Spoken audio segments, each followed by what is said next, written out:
അധ്യായം 1. അമ്പരചുംബികളായ കെട്ടിടങ്ങളിൽ നിന്നും നീല ലേസർ രശ്മികൾ പുറപ്പെടുവിച്ചുകൊണ്ട് പുതുവർഷത്തെ വരവേൽക്കുവാനുള്ള കൗണ്ട് ഡൗൺ ആരംഭിച്ചു. ആകാശത്ത് വിരിഞ്ഞ പല വർണ്ണങ്ങളിലുള്ള ഫയർ വർക്കുകൾ കുട്ടികളെയും മുതിർന്നവരെയും ഒരേപോലെ അത്ഭുതപ്പെടുത്തി. പുതുവർഷം പിറക്കാൻ വെറും 2 മിനിറ്റുകൾ മാത്രം. ഹാപ്പി ന്യൂ ഇയർ 2500 എന്നെഴുതിയ ഭീമൻ മെറ്റൽ ബലൂണുകൾ വായുവിൽ ഒഴുകി നടക്കാൻ തയ്യാറെടുത്തു കഴിഞ്ഞു. ആളൊഴിഞ്ഞ ഭൂഗർഭ മെട്രോ സ്റ്റേഷൻ. അതിവേഗ ട്രെയിനുകൾ കടന്നു പോകുന്ന പാതയിലേക്ക് ആരുടെയോ വരവ് പ്രതീക്ഷിക്കുന്നത് പോലെ അവൻ അക്ഷമയോടെ നോക്കി. ഒഴുകിയിറങ്ങുന്ന കണ്ണുനീർ പോലും തുടച്ചു മാറ്റാൻ ശ്രമിക്കാതെ നിൽക്കുന്ന ആ യുവാവ് എത്രത്തോളം നിരാശയുടെ കൊടുമുടിയിലാണെന്ന് ഒറ്റ നോട്ടത്തിൽ മനസ്സിലാക്കാനാകും. 20 വയസ്സ് മാത്രം പ്രായമുള്ള ലിയോയ്ക്ക് ഇനിയും ജീവിച്ചു കൊതി തീർന്നിട്ടില്ല എന്ന് അവന്റെ കണ്ണുകളിൽ നിന്നും പതിക്കുന്ന കണ്ണുനീർ തുള്ളികൾ ഈ ലോകത്തോട് വിളിച്ചു പറയുന്നുണ്ടായിരുന്നു. ആളൊഴിഞ്ഞ ഭാഗമായതിനാൽ അവൻ എന്തൊക്കെയോ അവ്യക്തമായി പെറുപിറുത്തുകൊണ്ടിരുന്നു. പലവിധ ചിന്തകൾ അവന്റെ മനസ്സിലൂടെ കടന്നുപോയി. ജീവനുള്ളിടത്തോളം കാലമല്ലേ ഞാൻ ഈ പ്രയാസങ്ങളൊക്കെ അനുഭവിക്കേണ്ട കാര്യമുള്ളൂ. എന്റെ എല്ലാ പ്രശ്നങ്ങളുടെയും ഒരേ ഒരു അവസാനം എന്റെ മരണമാണ്. അവൻ മരണം സ്വയം ഉറപ്പിച്ചുകൊണ്ട് വരാനിരിക്കുന്ന ട്രെയിനിനെ കാത്തുനിന്നു. സബ്വേ സ്റ്റേഷനിന് മുകളിലുള്ള റോഡിൽ ജനങ്ങൾ ന്യൂ ഇയർ ആഘോഷിക്കുന്നതിനായി ഒന്നിച്ചുകൂടിയിരുന്നു. പുതുവർഷം പിറക്കാൻ വെറും 2 മിനിറ്റുകൾ മാത്രം. ക്യാമറ കണ്ണുകൾ തുറന്നു പിടിച്ചുകൊണ്ട് യന്ത്രപ്പറവകൾ ചിത്രങ്ങൾ എടുക്കാൻ അവർക്ക് ചുറ്റും വട്ടമിട്ട് പറന്നു. അവിടെ കൂടിയിരുന്ന ജനക്കൂട്ടത്തെ രസിപ്പിക്കുന്നതിനായി റോബോട്ടുകൾ നൃത്തം ചെയ്യുകയും പാട്ടുകൾ പാടുകയും ചെയ്തു. പല വർണ്ണങ്ങളിലുള്ള ഡിജിറ്റൽ സ്ക്രീനുകളാലും വർണ്ണ വിളക്കുകളാലും സിറ്റി മുഴുവൻ അലങ്കരിക്കപ്പെട്ടിരിക്കുന്നു. എന്നാൽ ആ ജനക്കൂട്ടത്തിന്റെ ഉച്ചത്തിലുള്ള ശബ്ദങ്ങളൊന്നും ലിയോ കേൾക്കുന്നുണ്ടായിരുന്നില്ല. അവന്റെ അമ്മ ബന്ധുക്കളുടെ മുൻപിൽ കൈകൂപ്പി യാചിക്കുന്ന കാഴ്ച മാത്രമായിരുന്നു അപ്പോഴവന്റെ കൺമുന്നിൽ നിറഞ്ഞു നിന്നത്. നിങ്ങൾ ഈ ചെയ്യുന്നത് ശരിയാണോ? അദ്ദേഹത്തിന്റെ മരണശേഷം എല്ലാ സ്വത്തുക്കളും ഞങ്ങളിൽ നിന്ന് തട്ടിയെടുക്കുകയാണോ? എന്തിനാണ് നിങ്ങൾ ഞങ്ങളെ ഇല്ലാത്ത കടക്കിണിയിൽ അകപ്പെടുത്തിയത്? എല്ലാം നിങ്ങൾ എടുത്തോളൂ. പക്ഷേ ഈ വീട്, ഇത് മാത്രം ഞങ്ങൾക്ക് തിരികെ തരണം. ഈ വീട്ടിൽ നിന്നും ഇറങ്ങാൻ പറഞ്ഞാൽ ഞങ്ങൾക്ക് പോകാൻ വേറൊരിടമില്ല. ദയവ് ചെയ്ത് ഞങ്ങളെ ഇവിടെ നിന്നും ഇറക്കി വിടരുത്. ലിയോയുടെ അമ്മ ബന്ധുക്കളോട് കൈകൾ കൂപ്പി യാചിച്ചു. ഈ വീട് നിങ്ങൾക്കങ്ങനെ വെറുതെ തരാൻ കഴിയില്ല. ഒന്നെങ്കിൽ നിങ്ങൾക്ക് ഈ വീട്ടിൽ നിന്നും ഇറങ്ങിപ്പോകാം, അല്ലെങ്കിൽ ഞങ്ങൾക്ക് തരാനുള്ള പണം തന്നിട്ട് ഈ വീട് നിങ്ങൾക്ക് തന്നെ വാങ്ങാം. ബന്ധുക്കളിൽ ഒരാൾ അങ്ങനെ പറഞ്ഞുകൊണ്ട് അടുത്ത് നിന്ന മറ്റൊരു ബന്ധുവിനോട് ബാക്കി പറയുവാൻ ആംഗ്യം കാണിച്ചു. പണം റെഡിയാക്കാൻ നിങ്ങൾക്ക് ഞങ്ങൾ 1 മാസത്തെ സമയം തരാം. എന്നിട്ടും അതിന് കഴിഞ്ഞില്ലെങ്കിൽ നിങ്ങൾ ഈ വീട് വിട്ട് ഇറങ്ങണം. അങ്ങനെ ഓരോരുത്തരായി അവരവരുടെ നിബന്ധനകൾ പറഞ്ഞു. ഒടുവിൽ പണം കണ്ടെത്താൻ 1 മാസത്തെ അവധി കൊടുത്തിട്ട് അവർ പിരിഞ്ഞുപോയി. ഇന്നവർ പറഞ്ഞിരുന്ന സമയം അവസാനിച്ചിരിക്കുന്നു. ഞാൻ എത്ര ശ്രമിച്ചിട്ടും പറഞ്ഞ പണം കണ്ടെത്തുവാൻ കഴിഞ്ഞില്ല. നാളെ ഞാൻ അമ്മയും അനുജത്തിയും കൊണ്ട് നടു റോഡിലേക്ക് ഇറങ്ങേണ്ടി വരും. എനിക്കിത് താങ്ങാൻ കഴിയില്ല. ലിയോ മെല്ലെ ട്രാക്കിലേക്ക് ഇറങ്ങി നിന്നു. വിഷൻ ഗ്രൂപ്പിന്റെ തലവനായിരുന്ന ഫെലിക്സിന്റെ മകനാണ് ലിയോ. സമ്പന്ന കുടുംബത്തിൽ ജനിച്ച ലിയോ അച്ഛന്റെ മരണശേഷം ബന്ധുക്കളുടെ കുതന്ത്രത്തിൽ വീണ് സ്വത്തുക്കളെല്ലാം നഷ്ടപ്പെട്ട് വലിയ ഒരു കടക്കെണിയിൽ അകപ്പെട്ടു. ധനികനായി ജീവിച്ച ലിയോ കയറി കിടക്കാനുള്ള വീട് പോലും നഷ്ടപ്പെടുന്ന അവസ്ഥയിൽ ദാരിദ്ര്യത്തിന്റെ വക്കിലാണ്. എല്ലാവരും ഈ ലോകത്ത് സന്തോഷമായി കഴിയുമ്പോൾ എന്റെ ജീവിതം മാത്രം എന്തുകൊണ്ടാണ് ഇങ്ങനെ ആയത്? ഒരു മകൻ എന്ന നിലയിൽ അമ്മയ്ക്ക് ഒരു സന്തോഷവും നൽകാൻ എനിക്ക് ഇതുവരെ കഴിഞ്ഞിട്ടില്ല. സ്വത്ത് തട്ടിയെടുത്തവർക്കുമെതിരെ പോരാടി ജയിക്കാനും എനിക്ക് കഴിഞ്ഞില്ല. ഇത്രയുമൊക്കെ സഹിച്ച് ഇനിയും എനിക്ക് സമാധാനത്തോടെ ജീവിക്കാൻ കഴിയുമെന്ന് തോന്നുന്നില്ല. അല്ലെങ്കിലും സ്വന്തം കുടുംബം സംരക്ഷിക്കാൻ കഴിയാത്ത ഞാനിനി എന്തിനു വേണ്ടി ജീവിക്കണം? ദൂരെ നിന്നും വരുന്ന ട്രെയിനിന്റെ ഹോൺ മുഴങ്ങി.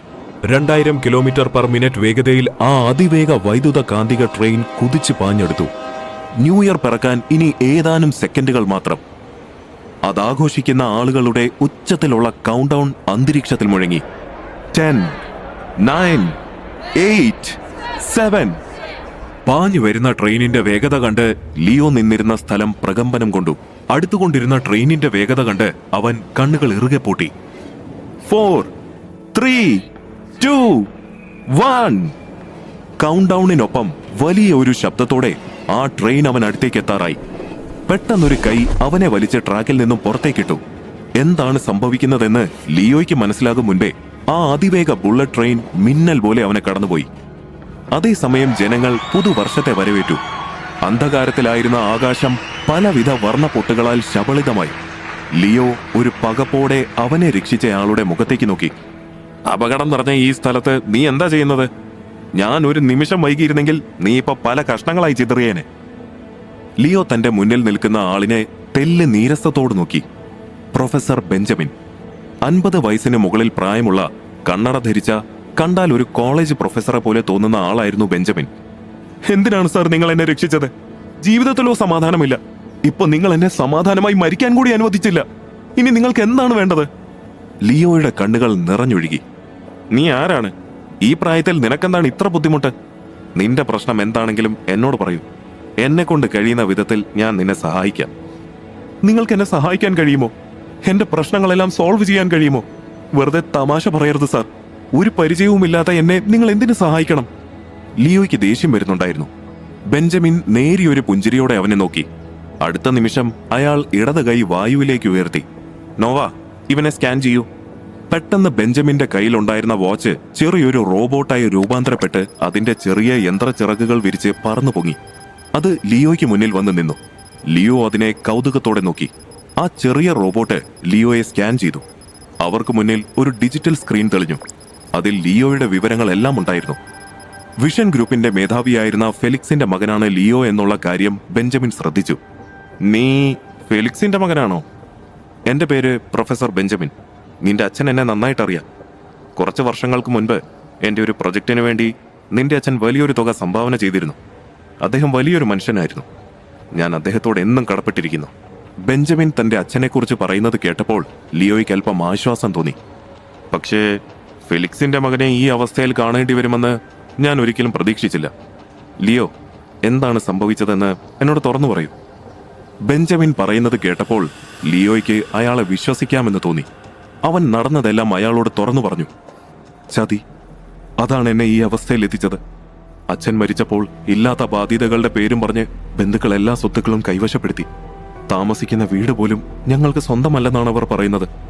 നാളെ എൻ്റെ അമ്മയെയും പെങ്ങളെയും കൂട്ടി ഞാൻ അവിടെ നിന്നും തെരുവിലേക്ക് ഇറങ്ങേണ്ടി വരും. അമ്മയ്ക്ക് ഒരുപാട് അസുഖങ്ങളുണ്ട്. മരുന്ന് വാങ്ങാൻ പോലും പണമില്ല. അവർക്കൊരു നേരത്തെ ഭക്ഷണം കൊടുക്കാൻ പോലും എന്നെ കൊണ്ട് കഴിയുന്നില്ല. എൻ്റെ ജീവിതം കൊണ്ട് ഒരു പ്രയോജനവുമില്ല സാർ. അതുകൊണ്ടാണ് ഞാൻ മരിക്കാൻ തീരുമാനിച്ചത്. അവന്റെ കണ്ണുകളിൽ നിരാശ തെളിഞ്ഞു നിന്നിരുന്നു. ലിയോ പറഞ്ഞത് കേട്ട് ബെഞ്ചമിന് ദേഷ്യം വന്നു. ശാസ്ത്രവും സാങ്കേതിക വിദ്യയും എത്രമാത്രം വളർന്ന് മനുഷ്യന്റെ ജീവിത സാഹചര്യം മെച്ചപ്പെടുത്തിയാലും അവൻ അപ്പോഴും അവന്റെ വികാരങ്ങൾക്ക് അടിമപ്പെട്ടവനായിരിക്കും. ബെഞ്ചമിൻ പുച്ഛത്തോടെ ചിരിച്ചു. അപ്പോൾ പണമാണ് നിന്റെ പ്രശ്നം അല്ലേ? അതെ. ലിയോ തലയാട്ടി. ബെഞ്ചമിൻ പാൻസിന്റെ പോക്കറ്റിൽ നിന്നും ഒരു ക്രെഡിറ്റ് കാർഡ് എടുത്ത് അവന് നേർക്ക് നീട്ടി. ഇതെന്റെ ബാങ്കിന്റെ ക്രെഡിറ്റ് കാർഡാണ്. ആജീവനാന്ത ആക്സസ് ചെയ്യാവുന്നത്. ഇതിൽ നിന്നും നിനക്ക് എത്ര പണം വേണമെങ്കിലും എടുക്കാം. നിന്റെ പ്രോബ്ലംസ് എല്ലാം സോൾവ് ചെയ്യാം. ബെഞ്ചമിൻ നീട്ടിയ ആ കാർഡിലേക്ക് ലിയോ അവിശ്വസനീയതയോടെ നോക്കി. എന്നാൽ അവനത് വാങ്ങാനായി കൈ നീട്ടിയതും ബെഞ്ചമിൻ ആ കാർഡ് പുറകിലേക്ക് വലിച്ചു. പക്ഷേ ഒരു കണ്ടീഷനുണ്ട്. അതെന്താണെന്നറിയാനായി ലിയോ ആകാംക്ഷയോടെ ബെഞ്ചമിനെ നോക്കി. നീ എനിക്ക് വേണ്ടി ഒരു സ്ഥലം വരെ പോകേണ്ടി വരും. അതിന് സമ്മതമാണെങ്കിൽ നിനക്ക് വേണ്ടത്ര പണം ഞാൻ നൽകും.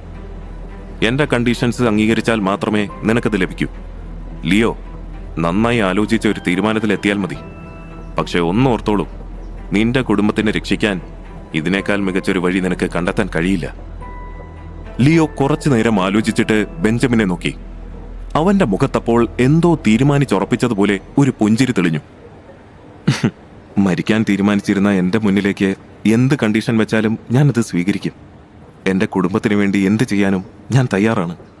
സാർ പറയുന്ന സ്ഥലം എവിടാണെങ്കിലും അവിടേക്ക് പോകാൻ ഞാൻ തയ്യാറാണ്. നല്ല തീരുമാനം ലിയോ. എൻ്റെ എല്ലാ ഡീറ്റെയിൽസും ആ കാർഡിലുണ്ട്. ഒരു കാര്യം കൂടി, നീ 2 മണിക്കൂറിനുള്ളിൽ എൻ്റെ ലാബിലെത്തണം. വൈകരുത്. എനിക്കത് ഇഷ്ടമല്ല. ലിയോ അനുസരണയോടെ തലയാട്ടി. ബെഞ്ചമിന്റെ ആജ്ഞ അനുസരിച്ച് ആ ചെറിയ റോബോട്ട് നോവ തിരികെ പറന്ന് അയാളുടെ കയ്യിലിരുന്ന് ഒരു വാച്ചായി മാറി. ലിയോ കയ്യിലിരുന്ന കാർഡിലേക്ക് നോക്കി. അതിൽ പ്രൊഫസർ ബെഞ്ചമിൻ സയന്റിസ്റ്റ് എന്ന് അച്ചടിച്ചിരുന്നു. അപ്പോ ഹാപ്പി ന്യൂ ഇയർ ലിയോ. നമുക്ക് ലാബിൽ വെച്ച് വീണ്ടും കാണാം. ബെഞ്ചമിൻ ലിയോയോട് യാത്ര പറഞ്ഞ് അവിടെ നിന്നും പോയി. ലിയോ നടക്കുന്ന വഴിയിൽ കയ്യിലിരുന്ന കാർഡ് തിരിച്ചു മറിച്ചു നോക്കി. അപ്പോഴും അവന്റെ മനസ്സ് ബെഞ്ചമിൻ പറഞ്ഞതെല്ലാം പൂർണ്ണമായും വിശ്വസിക്കാൻ കഴിയാത്ത അവസ്ഥയിലായിരുന്നു. ലിയോ വഴിയരികിൽ ഉണ്ടായിരുന്ന ATM മെഷീനിൽ കാർഡ് തിരികെ ആവശ്യമുള്ള അത്രയും പണമെടുത്തു. അതോടെ ബെഞ്ചമിനെ പൂർണ്ണമായും വിശ്വസിക്കാമെന്നവൻ ഉറപ്പിച്ചു. വേണ്ടത്ര പണം കയ്യിൽ വന്ന ആവേശത്തിൽ അവൻ വീട്ടിലേക്കോടി. അവൻ വീട്ടിലെത്തിയപ്പോൾ അവന്റെ ഇളയ സഹോദരി മുറ്റത്തിരുന്ന് പൊട്ടിയ കളിപ്പാട്ടങ്ങൾ ഉപയോഗിച്ച് കളിക്കുകയായിരുന്നു. അവൾക്കൊരു നിറഞ്ഞ പുഞ്ചിരി സമ്മാനിച്ചിട്ട് അവൻ അടുക്കളയിലേക്കെത്തി. അവിടെ ജോലി ചെയ്തുകൊണ്ടിരുന്ന അമ്മയെ ഹാളിലേക്ക് കൂട്ടിക്കൊണ്ടുവന്ന് അവൻ കയ്യിലെ പണം കാണിച്ചു. നിനക്ക് എവിടുന്നാ ലിയോ ഇത്രയും പണം? അതമ്മേ, ഞാനിന്ന് അച്ഛന്റെ ഒരു കൂട്ടുകാരനെ കണ്ടു. നമ്മുടെ ബുദ്ധിമുട്ടുകളെല്ലാം അറിഞ്ഞപ്പോൾ ആ വലിയ മനുഷ്യൻ അദ്ദേഹത്തിന്റെ ക്രെഡിറ്റ് കാർഡ് എന്നെ ഏൽപ്പിച്ചിട്ട് ആവശ്യത്തിനുള്ള പണം എടുത്തോളാൻ പറഞ്ഞു. മാത്രമല്ല നല്ല ശമ്പളമുള്ള ജോലിയും എനിക്ക് തന്നു. ഇത് വെറുമൊരു അഡ്വാൻസ് മാത്രമാ അമ്മേ. ഇതെടുത്ത് നമ്മുടെ കടമെല്ലാം വീട്ടാം. ലിയോ പറയുന്നതൊക്കെ കേട്ട അവന്റെ അമ്മ ആശയക്കുഴപ്പത്തിലായി. അമ്മ, അദ്ദേഹം ഏർപ്പെടുത്തിയ ജോലിക്കായി എനിക്ക് ഉടനെ പോണം. ഞാൻ തിരികെ എത്താൻ 2-3 മാസം കഴിയും. അതുവരെ നിങ്ങളുടെ ചെലവുകൾക്കുള്ള പണം ഈ കാർഡിൽ നിന്നും എടുത്താൽ മതി. അമ്മ ഒന്നുകൊണ്ടും വിഷമിക്കരുത്. നമ്മുടെ കഷ്ടപ്പാടെല്ലാം ഉടനെ തീരും. ലിയോയുടെ കണ്ണുകളിൽ നിറഞ്ഞു നിൽക്കുന്ന പ്രതീക്ഷ ആ അമ്മയിലും പ്രതിഫലിച്ചു. അമ്മയെയും അനുജത്തിയെയും ഉപേക്ഷിച്ച് ആത്മഹത്യ ചെയ്യാൻ ഒരുങ്ങിയതോർത്ത് അവന് ലജ്ജ തോന്നി. കുറ്റബോധം കാരണം അവന് അമ്മയുടെ കണ്ണുകളിലേക്ക് നോക്കാൻ കഴിഞ്ഞില്ല. കുറച്ചുനേരം കൂടി അമ്മയോടും അനുജത്തിയോടും ഒപ്പം ചെലവഴിച്ചിട്ട് ലിയോ ലാബിലേക്ക് തിരിച്ചു. പ്രൊഫസർ ബെഞ്ചമിന്റെ ലാബ് സ്ഥിതി ചെയ്യുന്ന ബഹുനില കെട്ടിടത്തിന്റെ മുന്നിലെത്തിയ ലിയോ ആശ്ചര്യത്തോടെ ചുറ്റുമുള്ള കാഴ്ചകളിലേക്ക് കണ്ണോടിച്ചു. അവനെ വരവേൽക്കാനായി മുന്നിലെ ഓട്ടോമാറ്റിക് ഗ്ലാസ് ഡോറുകൾ ഇരുവശത്തേക്കും അകന്നുമാറി. അവൻ അകത്തേക്ക് കടന്നു. റിസപ്ഷനിൽ നിന്നിരുന്ന ജീന എന്ന ഹ്യൂമനോയിഡ് റോബോട്ട് അവനെ സ്വീകരിച്ചു.